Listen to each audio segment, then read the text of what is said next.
I don't know how to put this, but I'm kind of a big deal.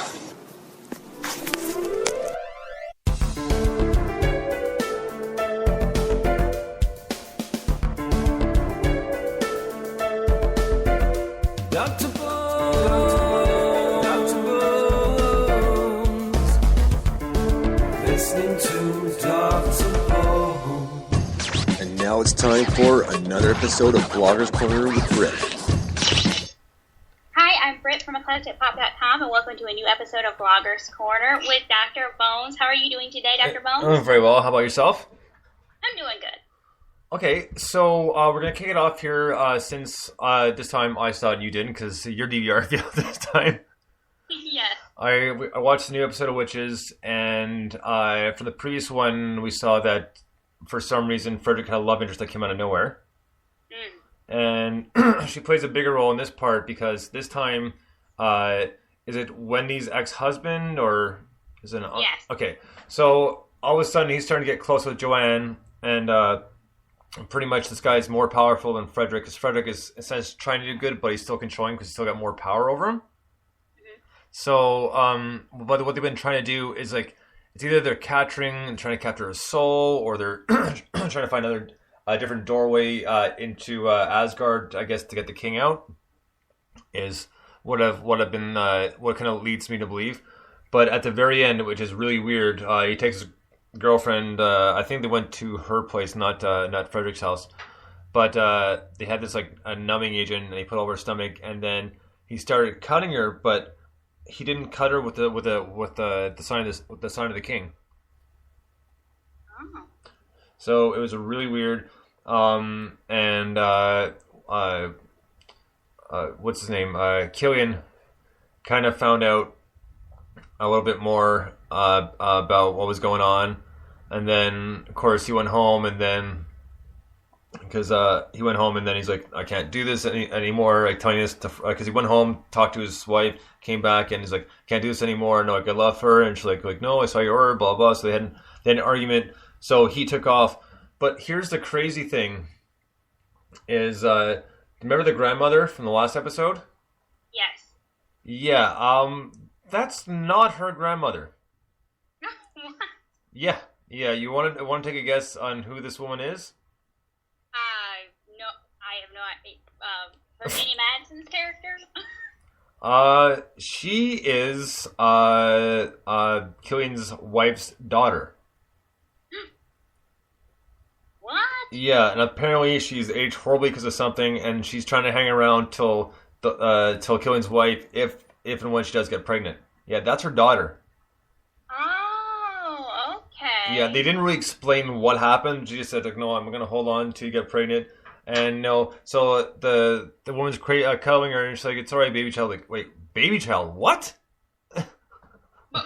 Yeah, exactly. It's like that's her daughter. I was like, okay. That is strange. Okay, so is she gonna? So she has to like rebirth her daughter? That's what I'm gonna guess. Like they weren't too clear about it, but that's what I'm gonna put my money on. Oh, okay. Well, that makes sense. Do we know who this daughter's father is? No, they didn't say anything about that. This was kind of like the tail end of the episode.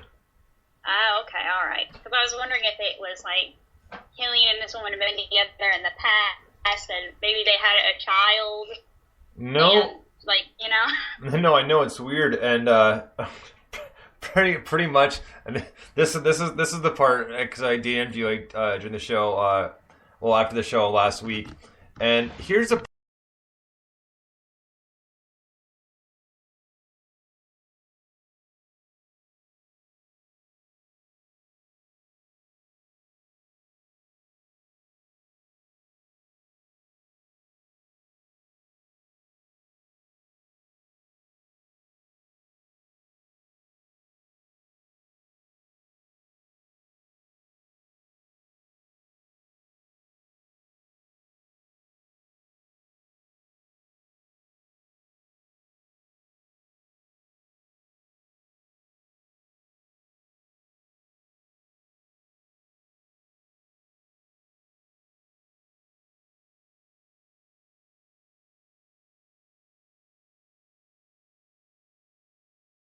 1 second here. Okay, now we're back in ring. We got you back?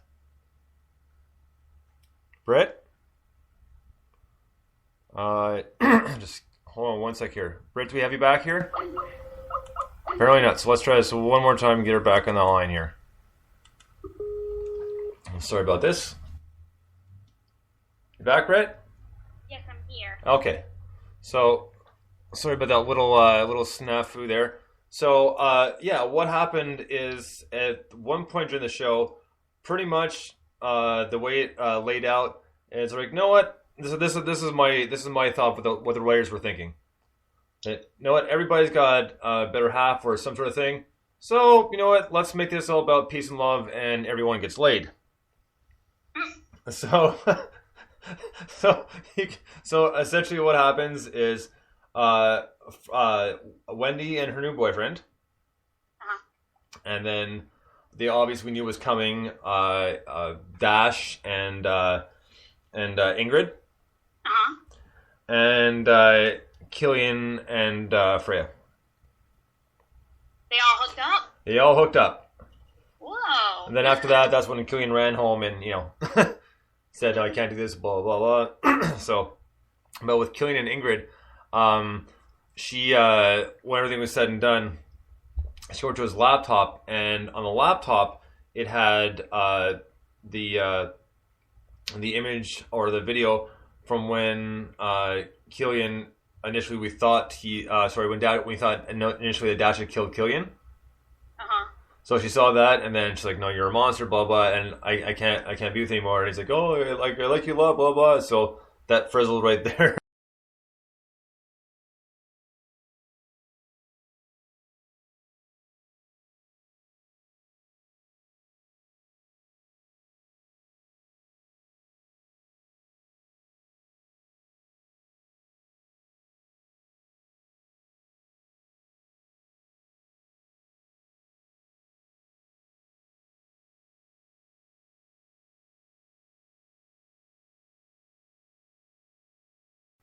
It's on my end for sure. Just not sure why it's not. There we go. Now we're good. So sorry, folks. Just had a few little issues there. I'm not sure why exactly things went wrong, but technology's not always perfect. So I'm gonna try this again. So what happened was Ingrid saw the video, and then she told Dash, "No, this is ridiculous. You're a monster. Like, I don't want any part of this." So, kind of the thing. Well, forget you. I don't want you anywhere near me. And they, like I said, they tailed off the episode after Killian went back and told Freya, "I can't do this anymore."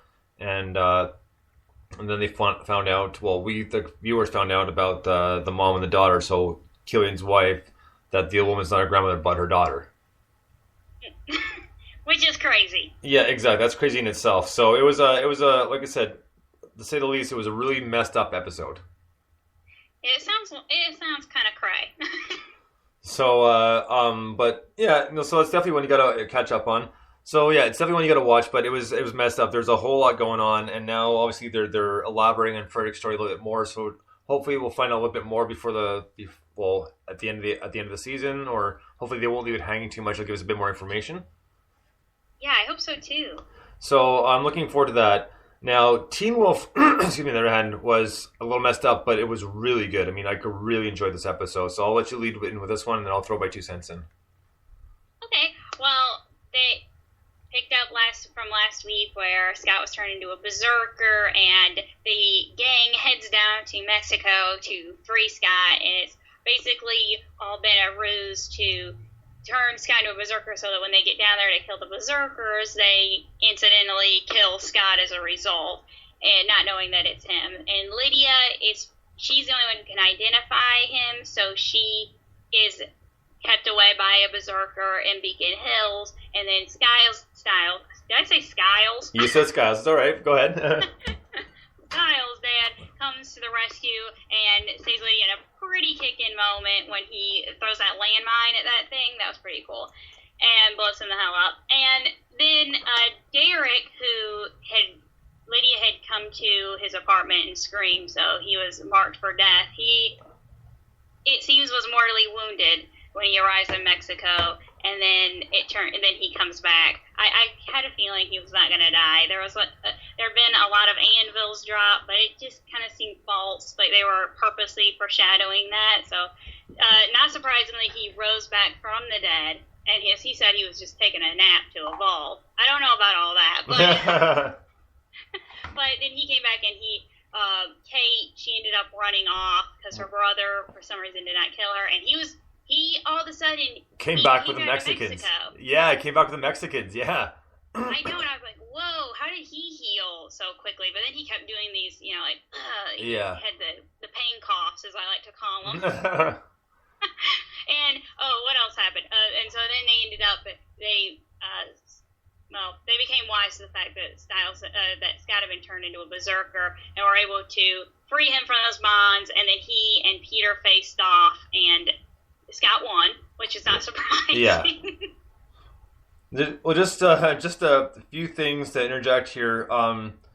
The landmine was actually that was Styles' dad who threw it. Oh right, yeah. I thought yeah. So I'm out of my right head. No, it's all right. Because he found out about Lee. But Styles had told his father, if you're going to show up there, bring a lot of firepower. Correct. And it was so smart. He's like, he goes, "Hey, catch!" and just toss him the other one, run. And I think if they haven't told him already, Mason is going to find out that Liam and all of them are werewolves and banshees and that sort of thing. Yeah, I think he's very close to discovering the truth. And Liam and his when he was in the van and that whole thing, I don't know, that kind of went on a little long for me. I'm not particularly taken with his character, so maybe that's why I'm kind of meh about it. You see, I agree and disagree. I mean, agree it went on a little bit too long, but you gotta remember now that Liam is the kind of officially part of Scott's pack, right? Because he bit him, and so it's sort of like his child. Because remember when the final showdown. Before Scott broke the Berserker curse, we'll call it. He pushed everyone out of the way, went after Liam, and Liam obviously realized that it was Scott by looking into his eyes, and kind of said, "No, you gotta break for this. You gotta stop this." And of course, Scott, being the true alpha he is, after he dropped him, he ripped the mask and broke himself of the curse, which was pretty cool. And yeah, he did, and there was that whole kind of undertone where Scott wasn't able to rise above to save his girlfriend, but he was able to do it for Liam, who I guess is his pseudo-child. Essentially, that's it. That's exactly what I was going to get at, was like that it exactly. So, but it was a lot of fun. And Kira obviously learned to heal herself. Yeah. Because she was visited by her mom or whoever the thing was. Like, because it was more like it seemed like a ghost, not the actual physical being. Yes. And that was interesting, and just the fact that even though Liam's this slowly but surely being developed now, he is very powerful. So he's going to be a good character, And it was, I think the thing that killed me, and I started cracking up. I mean, obviously Styles is there for comedic humor, that sort of thing, right? Mm-hmm. And when they're trying to figure out, because Liam's obviously, I want to come. He's like, well, look, there's a full moon, we can't, because you haven't got your control yet. And they said, well, obviously there's no way to tie you down, and there's nothing that's going to hold you. Because they're like, well, you broke through the chains last time. What are we going to do this time? So Derek's girlfriend, who we find out was a U.S. Marshal. Yeah. And she said, well, because this became an obsession, and she was talking about the desert wolf, and Desert Wolf supposedly being Malia's mom. Mm-hmm. So obviously the Desert Wolf has been hunted for a while, not just her. But getting back to Styles is when he was because he got stuck with Lydia. Not with Lydia. He was with Malia. Was it with Malia? And when I believe so. I think it might have been. No, it was both. I think it was both of them. It was Leah and Malia and Lydia, because when they were talking to Liam, he's like, "Well, it's not like we can put you in frozen carbonite," and he's like, "Really? You don't get it? No, you don't either? Like, no one gets a Star Wars reference?" Like, because Han Solo was put in frozen carbonite, right? And I started laughing because that's hilarious. Like, that was really funny, and it went completely over Liam's head. Yeah. I mean, that's right. It was Liam. Yeah, that didn't get it either. It's like, really? You've never seen Star Wars? Like, yeah. And since we learned last week Scott started seeing Star Wars, he probably wouldn't have gotten it either. Yeah, he did. But it was awesome. As soon as I heard frozen carbonite, it's like, oh, nice reference. And the fact that nobody got it, I was like, that's even more funny. Yeah, and that's the thing I really like about Teen Wolf is they sneak in those little pop culture references for people, so it kind of keeps the humor and the dialogue really fresh. Well, and that's right. And the thing is too is like it's getting better. It's like one of those shows that's actually growing on you because, probably the thing was like the day after might have been the day before Teen Wolf. I was talking with another friend at work, and it's like, okay, well, where'd you leave off at? Because they didn't want to ruin anything for her. It's like, okay, well, I'm here and here. It's like, okay, well, when you see the new episode, we'll talk about it tomorrow. And she got a chance, so now there's like 3 or 4 of us talking about the show. And just really wound up and excited because it actually was a really good episode.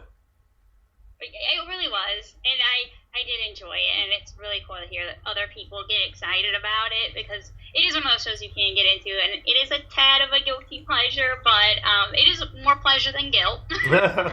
And the thing is too is just the fact that with this episode in particular, I mean, a lot of good stuff coming. A lot more people are kind of coming out, so you're kind of learning a lot more about the characters. I mean, like Styles' dad for one.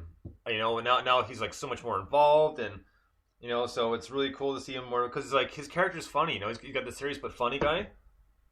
Yes, and I love when he handcuffs Styles, and he's like, "What do you guys want to eat?" And then he locks him there. I was just about to get to that. Oh, I'm sorry. No! Don't be sorry. Keep talking. But keep on.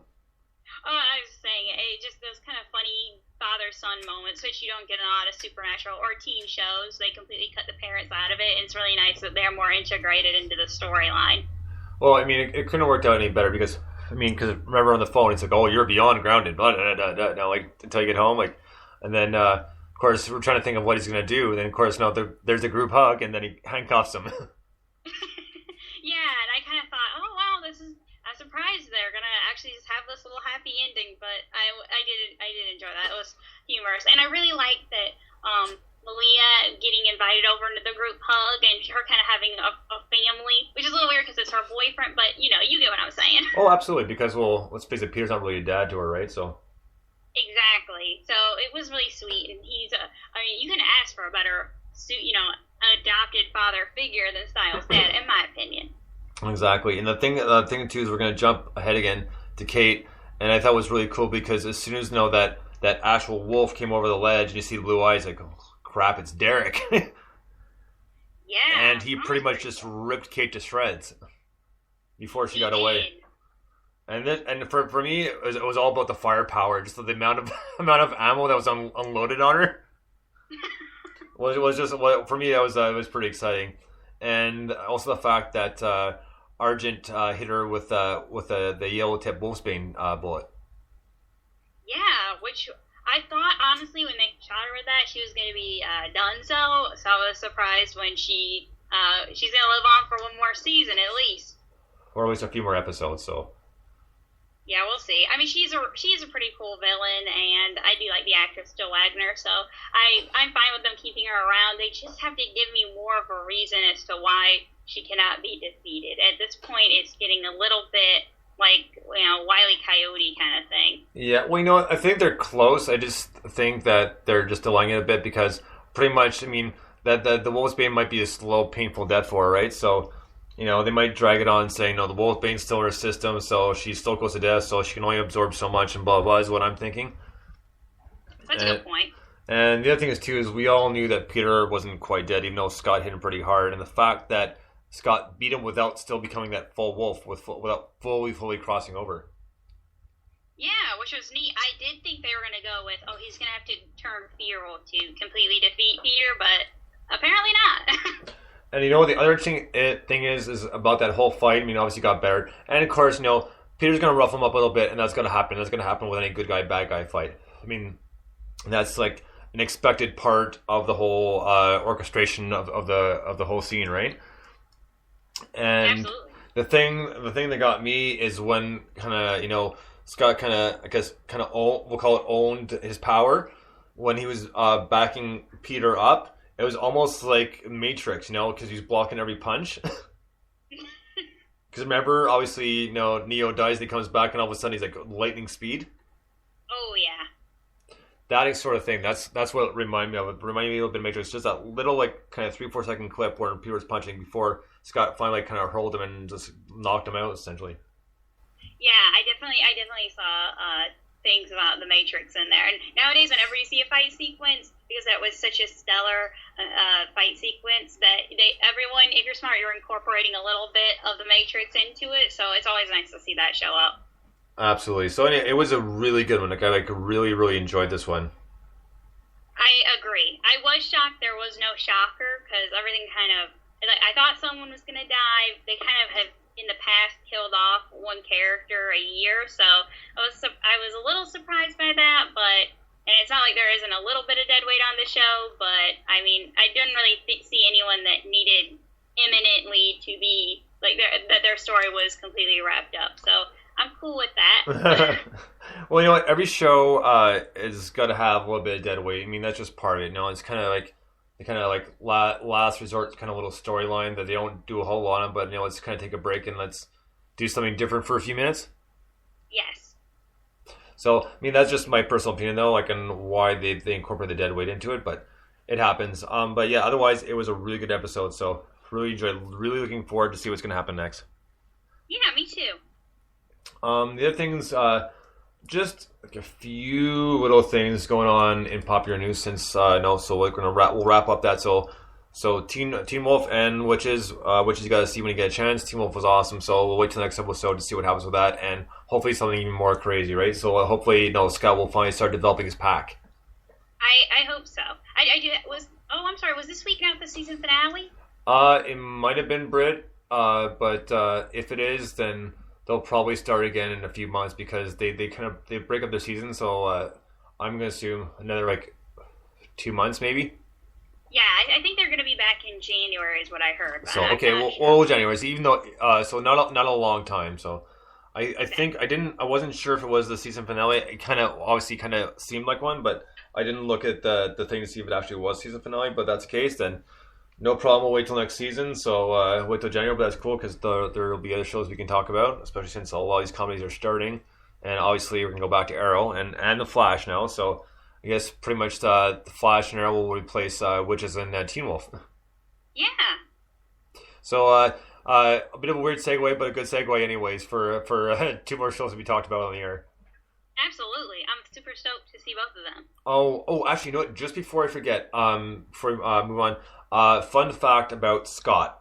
Now, remember when he picked Kira up and she realized it was Scott because he had the tattoo on his arms?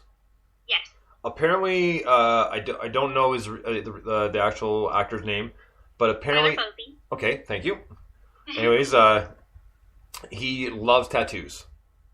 Like, apparently he's got tons of tattoos on his legs. That's why he's always wearing pants. Whoa. For one.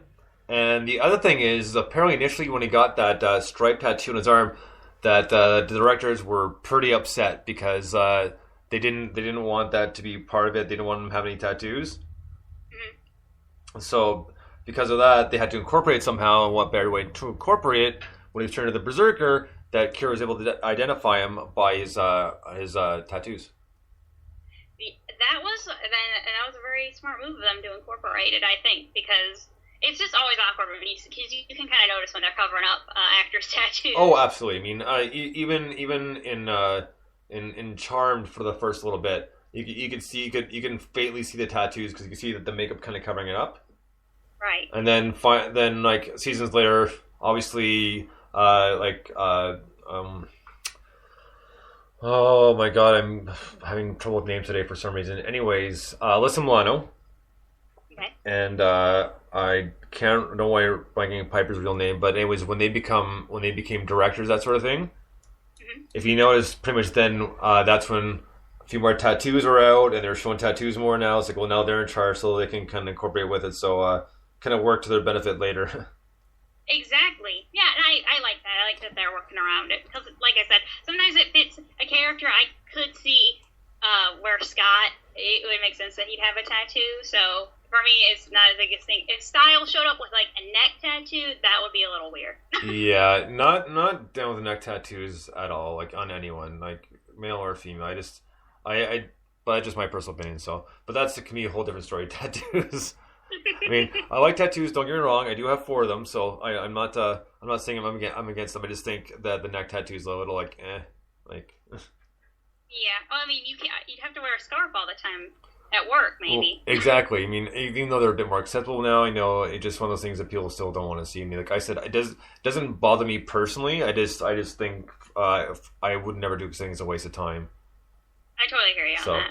Just for for like that specific thing. Otherwise, everybody's got their own taste. Sure, fair enough, whatever. But my neck is not one of the places I'd ever think to put a tattoo ever.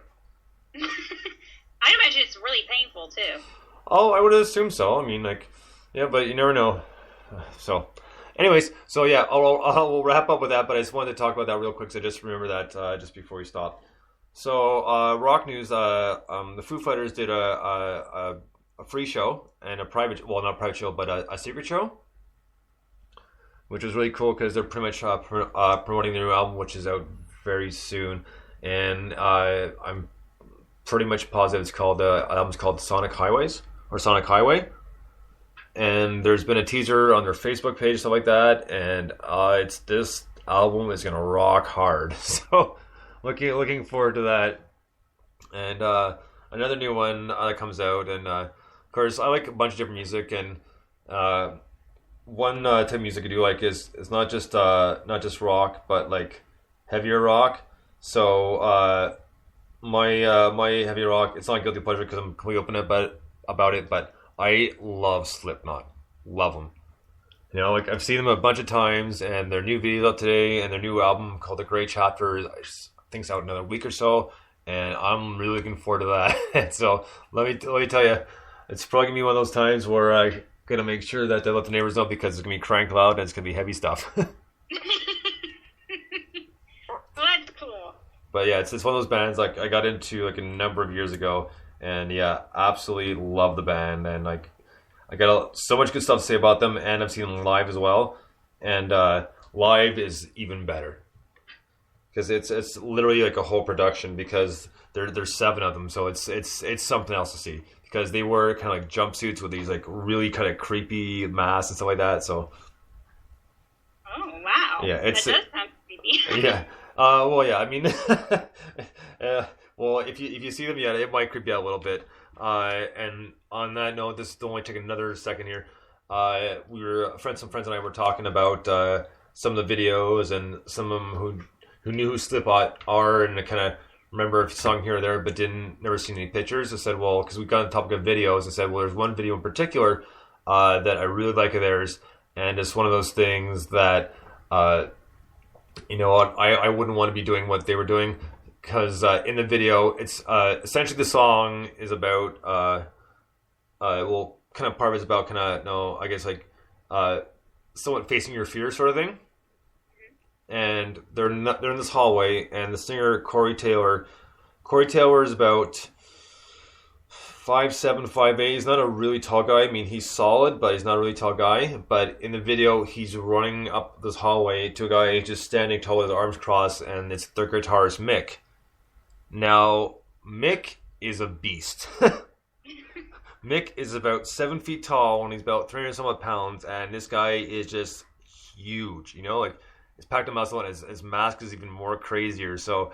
And just think that it's so much like a horror movie. It's like I would not want to be running towards that thing. I'd be running away from it. Me too.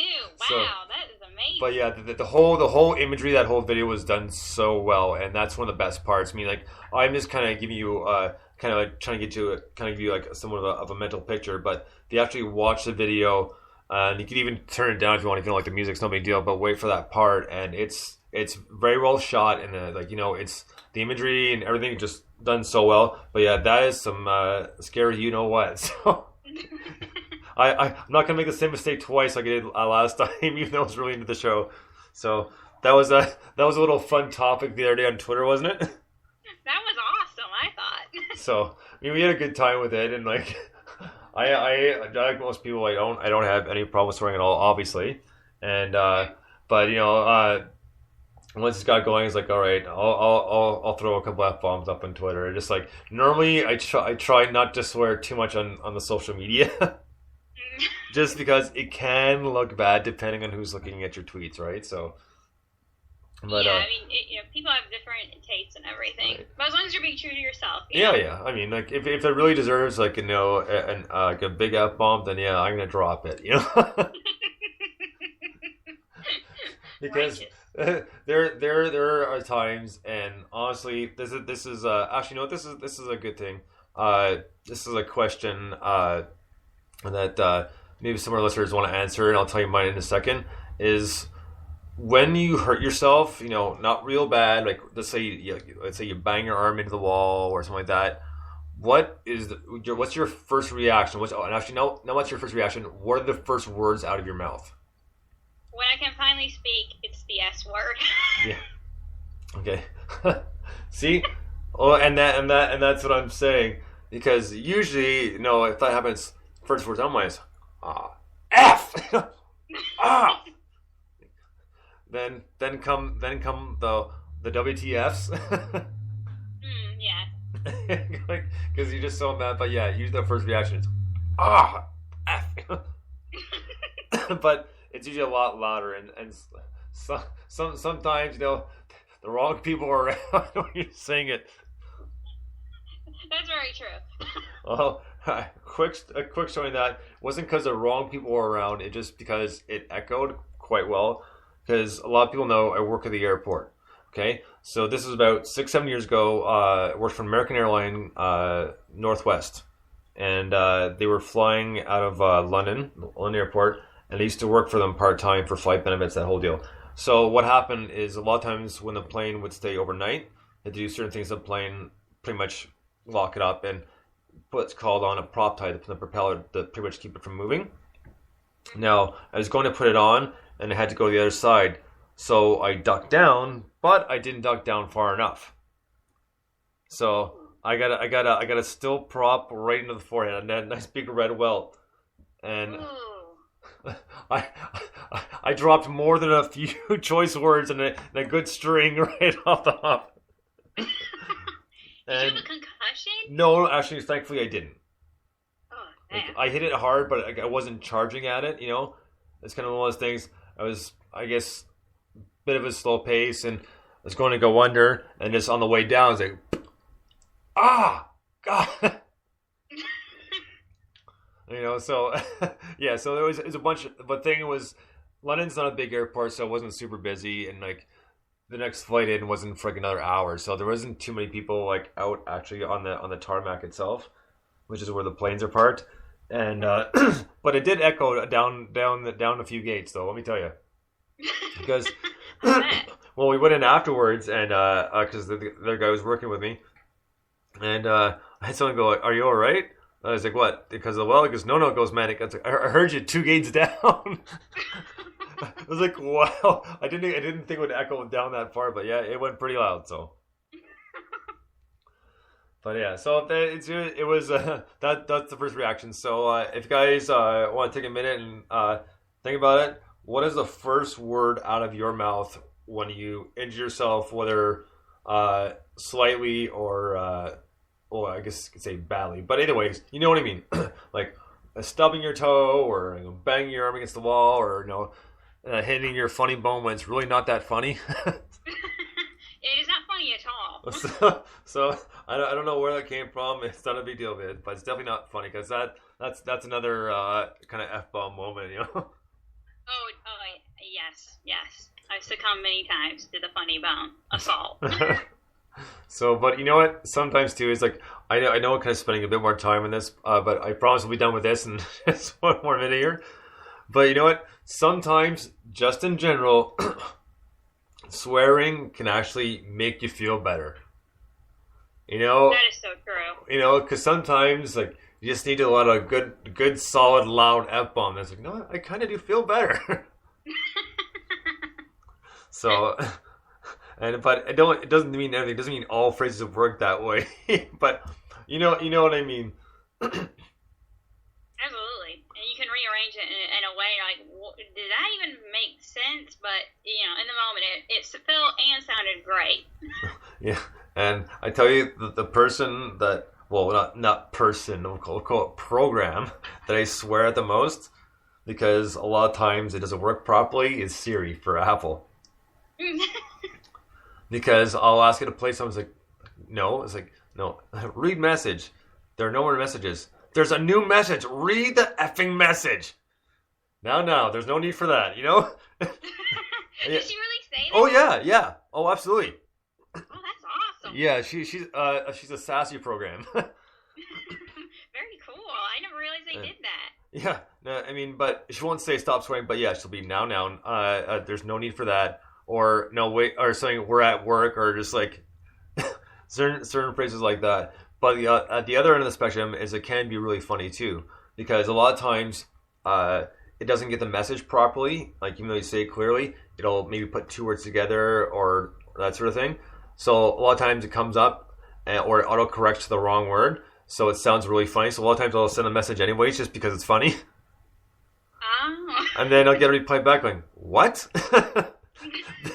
No, then send the proper message and make sure so he gets it right this time. But yeah, a lot of times it's just funny. And with some songs, I wish I could name the song now, but this was like a while ago. I kept asking to play a song and I kept getting it wrong, but it made it vulgar, and that's what was so funny because it's the most ridiculous things, you know. And it just cracked me up. But I think one of the funniest times, of course, no one's around to hear this, right? Just me in the car, and I got my phone plugged in, and I asked Siri to play a song called "Hi Friend" by Deadmau5, and to which Siri says, "Because I'm not just your friend, I'm your BFF." And how sweet! I started laughing. It's like, oh, of course, no one's around to hear this, right? It's like, well, yeah, it's a fun program, but it can be annoying and frustrating. It can be funny and annoying at the same time. I can imagine that. All right, so let's get into your blog, and I'll shut up about kind of pointless rambling. Oh no, I like it. It's banter. Yeah.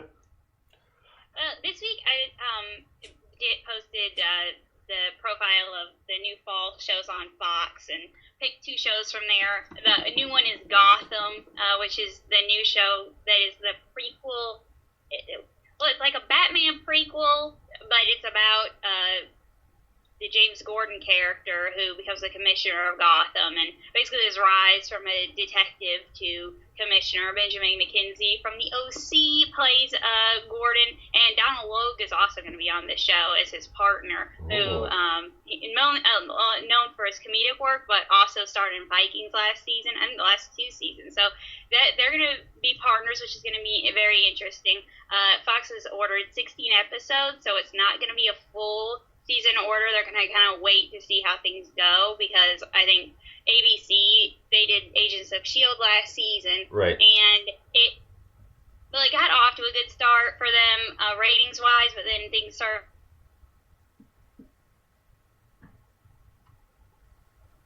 a more wait-and-see approach to it. I'm excited to see it. Have you seen any of the previews for it? I have not, no.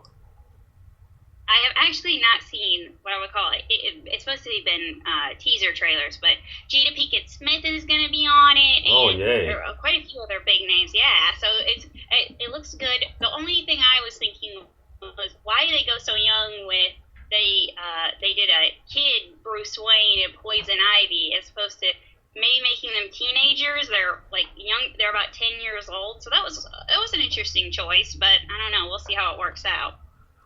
Well, everything's got, most things have potential to be something decent, but yeah, we'll have to wait and see. Yes, and so I'm a little excited about that. Fox in the past, though, on these highly anticipated things, when you actually see them, I don't know, it hasn't really delivered for me, except when it comes to Glee, that they have delivered on Glee. So that comes back next year. If everyone was curious, they're going to do their final season, and it won't start till 2015. So they're putting that to the mid-season. But the other new show on Fox that was interesting was this show called Red Band Society. It's about these kids in a pediatric wing of a hospital and the relationships that develop between them and the staff that works with them. And Octavia Spencer, who won the Oscar for The Help, she is starring in it as a sassy nurse. So I saw the trailer for it. At first I heard about it and I thought, that is really depressing, and I don't know if I could really watch it. And I saw the trailer. It was very moving. I'm not going to say it wasn't emotional, but it really seemed to be a show that could, weirdly enough, be pretty uplifting. So I'm kind of intrigued about it, and I know there's a lot of buzz surrounding it. A lot of the critics enjoyed it, but it definitely looks like it's going to be kind of, once again, it reminds me a little bit of Glee, because these are kids from different walks of life who otherwise wouldn't have known each other very well, but now they're building this friendship against these kind of odds, and they're relying on each other, and I'm always a sucker for those kind of stories. Okay. So that happened. Yeah. Well, yeah. The only thing is, like, I'm not really a fan of Jada Pinkett Smith. Oh, really? Yeah, not really a fan of Jada Smith personally, but. Well, maybe she'll surprise you in this Gotham show. Maybe. Maybe. You never know. I mean, sometimes I'll see someone, an actor, and I'll think, I do not want to watch this. I do not. I just, ugh. And then I see it, and they can surprise you. So, I don't know. I've been surprised. It doesn't happen all the time, but it has happened. No, I know. I mean, I'll give it a chance. I mean, I won't totally nix the idea. I'll have a look. But yeah, but not really a big fan. She kind of irritates me a little bit, so. Okay, well, to each their own. Yeah, well, just like everybody else, I have a list of actors that irritate me. So. See, that's how, just to give you an example, I am not a big fan of Justin Timberlake as an actor, and so when he was in Bad Teacher, I thought, oh, good. But he was actually really funny in that, and there's one scene in there where I about fell over. It was so funny, and I could not have been more surprised that I was laughing at Justin Timberlake in a movie that he was supposed to be funny, and, it was pretty surprising. Well, I've seen the movie too. Yeah, he was alright, but I just don't like the fact that with some people they think because I'm an actor I can be in a band or can sing, or vice versa. Just because you're a good actor doesn't mean you're going to be a good musician. Just because you're a good musician doesn't mean you're going to be a good actor. Oh, I definitely know what you're talking about. Russell Crowe is an amazing actor. But he is an amazing actor, but he as a singer he was like, oh, my real passion is my music, and I thought, why would you be focusing on your music when you're already so accomplished as an actor? Stick with what you're good at, or that you're good at, Well, yeah, I know. I know that's the thing too. Is they actually made fun of that in South Park. Oh yeah, I remember you telling me about that years ago, and that's still one of my favorite episodes, just because it's one of those episodes. It's so ridiculous but it's so funny and I think if you remember me telling you when I first saw that episode, I laughed. I thought it was hilarious, but I didn't know about all Russell Crowe's kind of like his background with all the fights and that sort of thing. And when I watched it again, it's like, it makes more sense. It's that much more funny now. Because the show he does is called Fighting Around the World, and it says he fights his directors and he fights his fans. It's a problem that no one can understand. There's two things that he loves: it's fighting and fighting around the world. And the song's like really funny, eh? And then and that's exactly what he does. He literally goes around the world beating people up. And the thing is too, is since you mentioned the music, I know I brought this up before, but he was playing his song for his sidekick Tugger the tugboat, and then Tugger's like trying to get away, but he's tied to the pier, so he can't get away. So he puts these huge headphones on, doesn't work either. Then he puts a gun to his smokestack, and it pulls the trigger. But like I said, on a tugboat. Extremely ridiculous, but really, really funny. And of course, he freaks out. It's like, Tugger shot himself. And in the end, obviously, goes in the hospital for some reason. The tugboat's at a hospital, but anyways, they fix the tugboat, and he's like, that's awesome. That makes me feel like doing? Fighting. And he goes and starts beating people up again. So, like I said, incredibly ridiculous, but very, very funny. I mean, it's actually a really funny episode. And wow. It's funny, too, because it seemed like it was a filler episode, because the whole episode, the boys were just waiting to see a new trailer for the new Terrence and Phillip movie. but it was supposed to be during one of the commercial breaks during the Russell Crowe show. They hate Russell Crowe, but they had to watch the show anyways to watch the commercials. Oh, Yeah. okay. So it was pretty funny. So that's pretty much gonna wrap it up because we're pretty much out of time. Awesome. Well, I had a great time. Well, so until next time, this has been Dr. Bones and Britt. Happy blogging. Until next time, we'll talk to you soon. Bones out.